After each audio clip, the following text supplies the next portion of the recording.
चोराई की कहानी। बहुत समय पहले की बात है। एक छोटे से गांव में एक लड़का रहता था जिसका नाम चोराई था। चोराई बहुत शरारती था और हमेशा गांव वालों की चीजें चुराने में लगा रहता था। वह रात में चुपके से सबके घरों में घुसता और उनके बर्तन, कपड़े या खाने पीने की चीजें उठा लेता था। लोग उससे बहुत परेशान हो चुके थे। गांव के बुजुर्गों ने उसे समझाने की बहुत कोशिश की, लेकिन चोराई की शरारतें रुकने का नाम ही नहीं लेती थी। एक दिन गांव के मुखिया ने एक योजना बनाई। उन्होंने पूरे गांव के लोगों को बुलाया और कहा, हम चोराई को एक अच्छा सबक सिखाएंगे जिससे वह कभी किसी की चीजें चुराने का नहीं सोचेगा। सभी लोग सहमत हो गए और योजना बनाने लगे।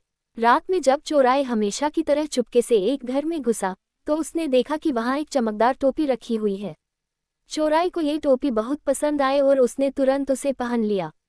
लेकिन जैसे ही उसने टोपी पहनी, कुछ अजीब सा हुआ। टोपी ने जादू कर दिया और चोराई की सारी शरारतें सबके सामने आ गईं। गांव के लोगों ने उसे पकड़ लिया और पूछा, तुम्हें अपनी गलती का एहसास हुआ? चोराई ने सिर झुकाकर माफी मांगी और वादा किया कि अब वह कभी किसी की चीजें नहीं चुराएगा। गांव वालों ने उसे माफ कर दिया, लेकिन एक शर्त पर, अब वह अपनी शरारतों से गांव की मदद करेगा। चोराई ने इस शर्त को खुशी खुशी मान लिया और सचमुच एक अच्छा इंसान बन गया। इस तरह से चोराई की कहानी गांव में एक सीख बन गई कि बुरे काम का नतीजा बुरा ही होता है।